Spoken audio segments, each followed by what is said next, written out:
कार्तिक मास महत्तम अध्याय 9। हरे कृष्ण, राधे राधे। पद्म पुराण में कार्तिक मास के महत्तम का वर्णन करते हुए कहा गया है कि पूजा करने से भी श्री हरि विष्णु को इतनी प्रसन्नता नहीं होती जितना कि कार्तिक मास में स्नान करने मात्र से वो प्रसन्न हो जाते हैं।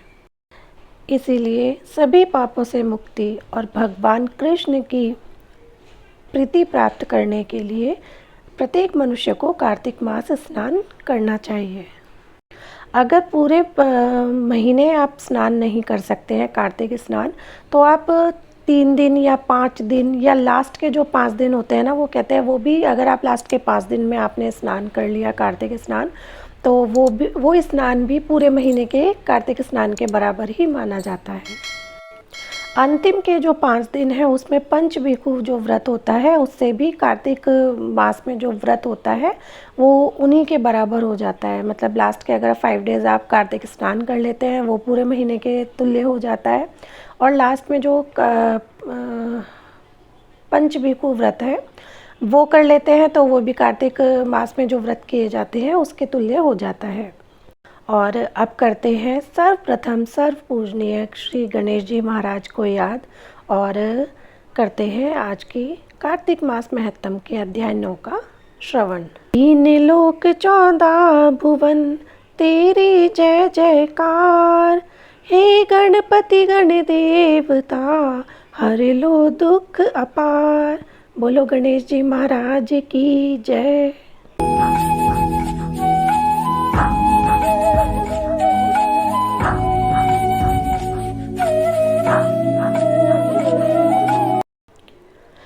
इधर तो शिवजी और जलंधर में भयंकर युद्ध हो रहा था। उधर वृंदा ने स्वप्न में देखा कि उसका पति समस्त अंगों में तेल मलकर नंगे शरीर भैंसे पर सवार होकर प्रेतों के साथ दक्षिण दिशा की ओर जा रहा है। यह स्वप्न देख वृंदा अत्यंत चिंतित हुई। महल, अटारी, गौशाला तथा वाटिका आदि कहीं पर भी उसे चैन नहीं मिला। तब वह एक वन से दूसरे वन में जा पहुंची। वहां उसने सिंह जैसे मुख वाले 2 राक्षस देखे। उन्हें देख वह सहसा भयभीत हो गई और एकदम वहां से भाग खड़ी हुई। आगे जाकर उसने एक तपस्वी और उसके शिष्य को देखा। उसने अपनी रक्षा की प्रार्थना की। विनय सुनकर मुनि ने एक ओंकार से उन राक्षसों को भगा दिया। वृंदा ने विनय पूर्वक मुनि से कहा, हे मुने, मेरे पति जलंधर तथा महादेव जी में घोर युद्ध हो रहा है। उसमें विजय किसकी होगी, बताने की कृपा करें, क्योंकि आप सर्वज्ञ हैं। वृंदा के वचन सुनकर मुनि ने आकाश की ओर देखा। उसी समय 2 बंदरों ने आकर मुनि को प्रणाम किया और फिर मुनि का संकेत पाकर वे दोनों बंदर वहां से चले गए। पुनः थोड़ी देर बाद वे दोनों बंदर आकाश की ओर से आए और उन्होंने जलंधर दैत्य का सिर तथा धड़ लाकर पटक दिया। वृंदा अपने पति के मृत शरीर को देखकर अत्यंत दुखी हुई और विलाप करती हुई पृथ्वी पर मूर्छित हो गिर पड़ी। मुनि ने अपने कमंडल से वृंदा पर जल छिड़का तो उसमें कुछ चैतन्यता आई। तब वह पुनः विलाप करती हुई मुनि से कहने लगी, हे मुने, जिसने देव, गंधर्व एवं विष्णु सहित तीनों लोकों पर विजय प्राप्त की थी, वह शिव के हाथ से कैसे मारा गया? आप सामर्थ्यवान हैं, अतएव किसी प्रकार मेरे पति को फिर से जीवित कर दीजिए।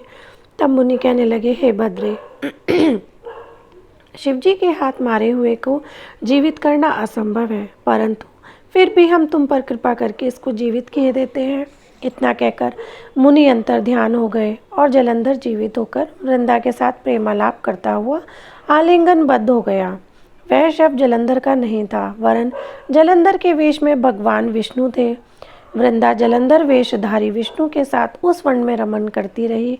एक दिन मैथुन के पश्चात अपने पति के वेश में विष्णु को पहचान कर वृंदा अत्यंत क्रोधित हुई और बोली, तुमने मेरा पतिव्रत धर्म भंग किया है, इसलिए मैं तुम्हें श्राप देती हूँ। निश्चय ही वह कपट मुनि तुम ही थे और तुमने ही माया द्वारा 2 राक्षस बनाए थे। कालांतर में वे दोनों राक्षस तुम्हारी स्त्री का अपहरण करेंगे और जो तुम्हारा शिष्य था वही बंदर का रूप धरकर तुम्हारी सहायता करेगा। तुमने मेरे साथ छल किया है, अतः तुम इसी समय शिला हो जाओ। इतनी कथा सुनाने के बाद नारद जी ने महाराज पृथु को बतलाया, हे राजन, भगवान विष्णु ने देवताओं तथा अपने भक्तों की रक्षा के लिए पतिव्रता वृंदा का शील भंग किया था, इसीलिए मन ही मन वे अत्यंत दुखी थे। उन्होंने वृंदा से कहा, हे वृंदे, तुम्हारे श्राप को ग्रहण करते हुए मैं अवश्य शिला रूप हो जाऊंगा, परंतु तुम भी वृक्ष रूप होकर मुझको प्राप्त होगी। उसी समय वृंदा अपने पति के चरणों का ध्यान करके विष्णु के मना करने पर भी अग्नि में प्रवेश कर गए। शिला रूप में भगवान विष्णु वृंदा का स्मरण करते हुए उसकी चिता भस्म में लौटने लगे। उधर युद्ध क्षेत्र में जलंधर दैत्य राक्षसी माया द्वारा पार्वती का रूप धरकर शिवजी को मारने लगा। उसकी इस माया को देखकर शिवजी नीचे को मुख करके बैठ गए। यही उचित अवसर जान जलंधर ने शिवजी पर अनेक बाणों से प्रहार किया।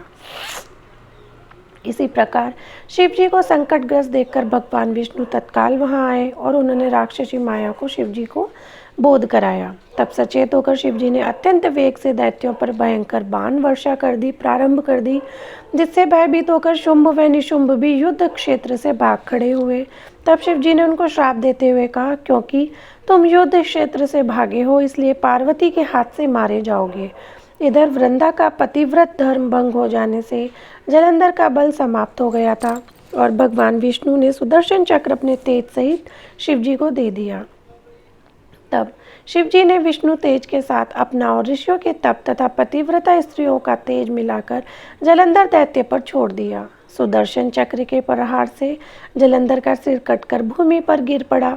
सिर और धड़ अलग होते ही जलंधर का तेज शिव में तथा वृंदा का तेज पार्वती जी में समा गया। देवताओं ने शिवजी की स्तुति करते हुए उनसे कहा, हे महादेव, जलंधर को मारकर आपने हम लोगों का महान उपकार किया है, परंतु एक अनर्थ हो रहा है। वृंदा के पतिव्रत धर्म से मोहित होकर भगवान विष्णु निरंतर उसकी चिता भस्म से लौट रहे हैं। अतएव कृपा करके इसके लिए कुछ कीजिए। तब शिवजी बोले, हे देवताओं, तुम सब भगवान की योग माया की शरण में जाओ, वही इस संकट को हरेगी। तब समस्त देवता योग माया की शरण में जाकर स्तुति करते हुए बोले, हे देवी, आप संपूर्ण जगत की उत्पत्ति, पालन तथा नाश करने वाली हो। सतोगुण, रजोगुण तथा तमोगुण आपसे ही उत्पन्न हुए हैं। आपकी माया को स्वयं ब्रह्मा जी भी नहीं जान सकते। ऐसी देवी को हमारा नमस्कार है, जिसके भक्तगण अनादर तथा मोह को प्राप्त नहीं होते। ऐसी मूल प्रकृति को हमारा नमस्कार है। उस समय देवताओं ने आकाश में एक तेज देखा और आकाशवाणी सुनी, रजोगुण, सतोगुण और तमोगुण रूप गौरी, लक्ष्मी और सरस्वती मैं ही हूँ। इन्हीं तीनों रूप से तुम्हारी सिद्धि होगी, अतएव तुम उन्हीं की आराधना करें। फिर उन तीनों देवियों ने प्रकट होकर 3 बीज देते हुए कहा कि इन तीनों बीजों को जहाँ पर विष्णु है बोकर अपना कार्य सिद्ध करो। देवताओं ने तीनों बीज ले जाकर जहाँ वृंदा की चिता में विष्णु लौट रहे थे बो दिए। उन तीनों बीजों से 3 वृक्ष उत्पन्न हुए। रजोगुण सरस्वती से आंवला, तमोगुण गौरी से तुलसी और सतोगुण लक्ष्मी से मालती की उत्पत्ति हुई। श्री लक्ष्मी जी ने अपना बीज ईर्ष्या युक्त होकर दिया था, इसीलिए मालती भगवान की पूजा में निंदित तथा आंवला और तुलसी भगवान को अति प्रिय है। इस प्रकार वृंदा ने वृक्ष रूप हो भगवान शालिग्राम से संयोग किया। इसी कारण कार्तिक के उद्यापन में भगवान की पूजा तुलसी के मूल में होती है। जिस घर में तुलसी का वृक्ष होता है उसमें यमदूत कभी नहीं आते। नर्मदा तथा गंगा जल और तुलसी का पूजन, ये तीनों कार्य समान है। मनुष्य चाहे कितना भी पापी क्यों ना हो, प्राण निकलते समय मंजरी सहित तुलसी दल उसकी जिसके कंठ में होता है वह पाप मुक्त होकर सीधा वैकुंठ को प्राप्त हो जाता है। जो मनुष्य अपने पितरों का श्राद्ध तुलसी और आंवले की छाया में करता है उसके पितृगण मोक्ष को प्राप्त हो जाते हैं। जो मनुष्य मंजरी युक्त तुलसी दल तथा आंवले का फल मुख में रखता है वह साक्षात विष्णु के समान है। जो मनुष्य कार्तिक मास में रुद्राक्ष की माला धारण करता है वह धर्म, अर्थ, काम तथा मोक्ष को प्राप्त होता है। तुलसी और आंवले का महात्म्य स्वयं ब्रह्मा जी भी कहने में असमर्थ हैं। जो कोई श्रद्धा भाव से इस कथा को पढ़ता या सुनता है वह भी अंतकाल में मोक्ष को प्राप्त होता है। इति 9वां अध्याय समाप्तम। तो फ्रेंड्स, यहाँ समाप्त हो गया है हमारा 9वां अध्याय। आप बस जाने से पहले हमेशा की तरह फिर से एक अनुरोध, एक विनती करना चाहूँगी कि अगर आपको मेरी वीडियो अच्छी लगती है तो प्लीज़ उसको लाइक करो, अपने फ्रेंड्स एंड फैमिली के साथ शेयर ज़रूर से करो, क्योंकि जितना हम शेयर करेंगे, हमारी जो आप आजकल की जो युवा पीढ़ी है, जितना हम उसे अपने धर्म के बारे में बतलाएंगे, जब समझाएंगे, कहेंगे कि पुराणों को पढ़ो, चीज़ों को जानो। जब तक हम किसी अपने धर्म को अच्छे से नहीं जानेंगे तो हम दूसरे को भी अपने धर्म नहीं समझा सकते हैं। इसीलिए कहती हूँ कि वीडियो को ज़्यादा से ज़्यादा शेयर करो अपने फ्रेंड्स और फैमिली के साथ, ताकि जो हमारा सनातन धर्म है हम उसको आगे प्रचार प्रसार करके और बढ़ा सकें। तो और हाँ, इसके बाद अगर आप मेरे चैनल पर नए हैं तो प्लीज़ मेरे चैनल को सब्सक्राइब करो और उसके साथ जो बेल आइकन है उसको प्रेस करना बिल्कुल मत भूलना। तो फ्रेंड्स, अब मैं मिलती हूँ आपसे कल एक नए अध्याय के साथ। तब तक के लिए हरे कृष्ण, राधे राधे। बोलो विष्णु भगवान की जय, बोलो लक्ष्मी मैया की जय, बोलो कार्तिक के ठाकुर की जय।